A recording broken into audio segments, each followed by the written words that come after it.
यानी ये सभी प्रकार की सफलताएं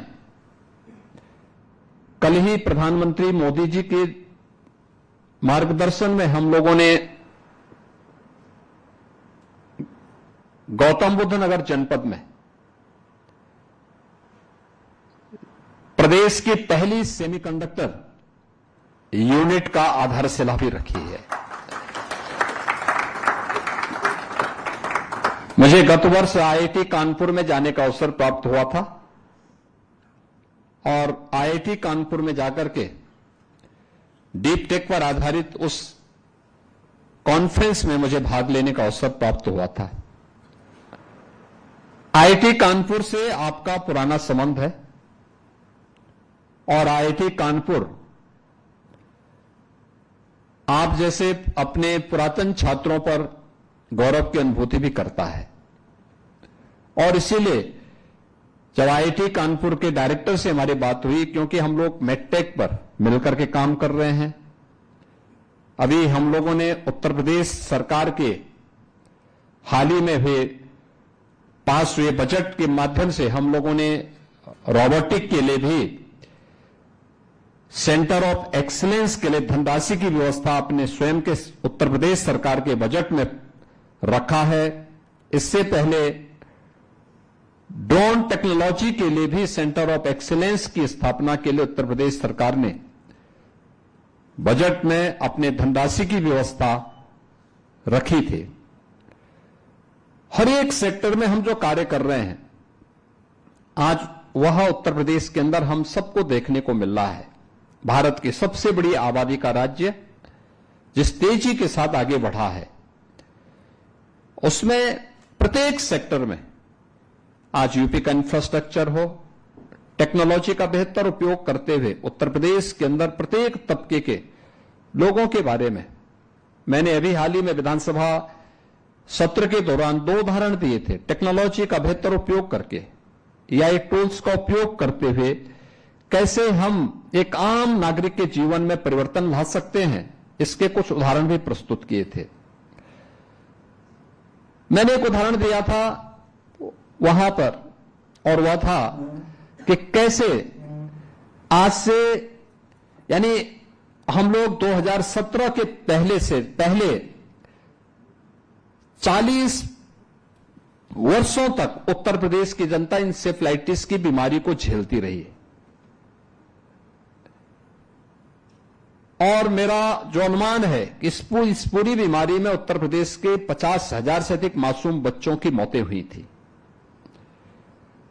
हम लोग उपचार तक सीमित थे। हमने डाटा को कलेक्ट करने का प्रयास नहीं किया, उसका विश्लेषण करने का प्रयास नहीं हुआ, उसका कहीं भी कोई एनालिसिस नहीं होता था। यह मान लिया जाता था कि यह सामान्य बीमारी है, लेकिन जब डाटा एकत्र हुई, उनका एनालिसिस किया गया, परिणाम क्या हुआ कि जहां पे शुद्ध पेयजल नहीं है, खुले में शौच है, वहां यह बीमारी ज्यादा है। और डबल इंजन की सरकार ने प्रधानमंत्री मोदी जी के नेतृत्व में स्वच्छ भारत अभियान और जल जीवन मिशन के अंतर्गत हर घर नल की योजना को जब प्रभावी ढंग से क्रियान्वित किया, आज मुझे बताते हुए प्रसन्नता है कि उत्तर प्रदेश में इंसेफ्लाइटिस पूरी तरह समाप्त हो चुकी है। अब इंसेफ्लाइटिस से कोई मौत नहीं होती है। यानी कैसे यही अंतिम पायदान पर बैठे हुए व्यक्ति के जीवन में परिवर्तन ला सकता है, यह हेल्थ के सेक्टर में हम लोगों ने यहां पर देखा है। दूसरा उदाहरण एजुकेशन में ड्रॉप आउट रेट के बारे में था। हम लोग अक्सर इस बात को मानते थे, लोग बोलते थे कि स्कूल दूर होने के कारण बेटी स्कूल नहीं जा पाती।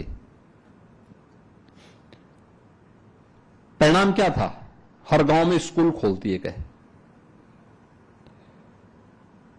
गांव में स्कूल हो गया, तब भी स्कूल कोई भेजने को तैयार नहीं। हमें मेहनत करनी पड़ती है,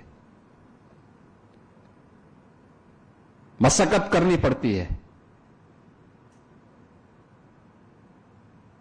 हम उस ड्रॉप आउट रेट को कम करने की बजाय उसको बढ़ाने की ओर गए, क्योंकि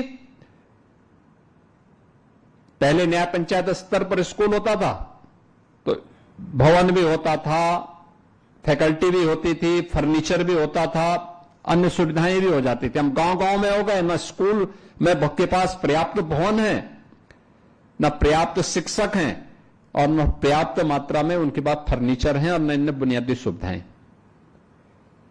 इधर किसी का ध्यान नहीं गया, केवल एक औपचारिकता थी, स्कूल खोल दो, यानी एक बोर्ड स्कूल का लग जाए, चाहे वो एक ही रूम है लेकिन स्कूल बन गया, यह मान लिया जाता था। लेकिन जब डाटा कलेक्ट किए गए और एआई टूल के माध्यम से उसका विश्लेषण किया गया, क्या आया कि ड्रॉप आउट रेट का कारण है बेटियों के लिए टॉयलेट का अभाव। और इस अभियान को प्रधानमंत्री मोदी जी ने जब इसका प्रभावी ढंग से क्रियान्वयन करने के लिए किया, हम लोगों ने हर स्कूल में बालक और बालिकाओं के लिए अलग अलग टॉयलेट और पेयजल की व्यवस्था कराई। आप देखते होंगे बेसिक शिक्षा परिषद में ड्रॉप आउट रेट 0 पर पहुंचने में हमें 0 तक पहुंचाने में हमें सफलता प्राप्त हुई है। अब वह 0 तक पहुंचा है, यानी यह दिखाता है कि हम टेक्नोलॉजी का उपयोग बेहतर तरीके से आगे कर सकते हैं और उससे अंतिम समाज के अंतिम पायदान पर बैठे हुए व्यक्ति के जीवन में परिवर्तन उसके माध्यम से लाया जा सकता है। और आज इसी दिशा में डॉक्टर अरविंद कृष्णा जी के का ध्यान इस ओर आकर्षित जरूर करूंगा। एक हमारी सरकार ने तय किया है लखनऊ को एआई सिटी के रूप में डेवलप करने के लिए, और उस एआई सिटी को डेवलप करने की दिशा में कैसे हम आगे बढ़ सकते हैं, यह आईबीएम इसमें हमारे साथ सहयोग करेगी तो हमें इसको तेजी के साथ क्रियान्वित करने में मदद मिलेगी। दूसरा, क्वांटम कंप्यूटिंग के लिए मेरा यह मानना है कि उत्तर प्रदेश की दावेदारी मजबूत है, और मजबूत इसलिए है क्योंकि देश का पहला कंप्यूटर आईबीएम ने ही आईआईटी कानपुर में स्थापित कराने में योगदान दिया था, और आज उस दिशा में हम लोग आगे बढ़ रहे हैं। धनराशि आज के दिन पे कोई मायने नहीं रखती। हमने मेडटेक के लिए आईआईटी कानपुर के साथ मिलकर सहयोग किया, और मेरा मानना है हम लोग आईआईटी कानपुर के साथ भी काम कर रहे हैं। वर्तमान में लगभग 7 सेंटर ऑफ एक्सीलेंस अलग अलग फील्ड के उत्तर प्रदेश के अंदर कार्यरत हैं और बहुत अच्छी उनकी प्रोग्रेस है, बहुत अच्छा काम कर रहे हैं। लखनऊ में हेल्थ में एससीपीजीआई बहुत अच्छा कार्य कर रहा है, आईआईटी कानपुर बहुत अच्छा कार्य कर रहा है। मेरा मानना है क्वांटम कंप्यूटिंग के लिए आईबीएम के लिए भवन देने के लिए आईआईटी कानपुर नोएडा वाले कैंपस में सहयोग करने को तैयार है। उत्तर प्रदेश सरकार इसमें इनिशिएटिव लेकर के सहयोग करने को तैयार है। आईबीएम तैयार हो, तीनों मिलकर के तैयारी करें, तीनों मिलकर के इस इनिशिएटिव को आगे बढ़ाएंगे। जो क्वांटम कंप्यूटिंग का एक कार्यक्रम उत्तर प्रदेश से प्रारंभ होकर के जो डीप टेक के लिए जो आज प्रधानमंत्री जी का विजन है, उसको हम आगे बढ़ाने की दिशा में, उस दिशा में एक नए अभियान को ले जाने में सफल होंगे।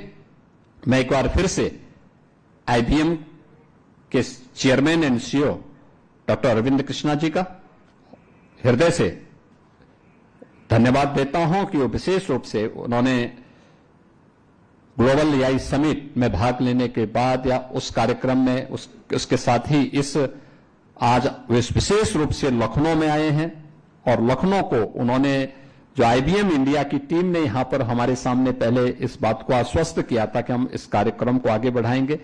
अभी उनके 200 इंजीनियर हैं और इसकी क्षमता को वह 2000 तक पहुंचाने का आश्वासन दिए हैं। उत्तर प्रदेश सरकार इस दिशा में अपना पूरा सहयोग उनके साथ सदैव करेगी, और मैं एक बार फिर से आप सबका हृदय से धन्यवाद देता हूं कि उत्तर प्रदेश को डीप टेक के क्षेत्र में अग्रणी राज्यों में स्थापित करने की दिशा में जो प्रयास चल रहे हैं, उस प्रयास में आपका सहयोग हमारे लिए एक महत्वपूर्ण होगा। मैं आप सबका हृदय से धन्यवाद करता हूं। बहुत बहुत धन्यवाद। Thank you, Mukhyamantri ji, for your leadership and vision. We are deeply grateful.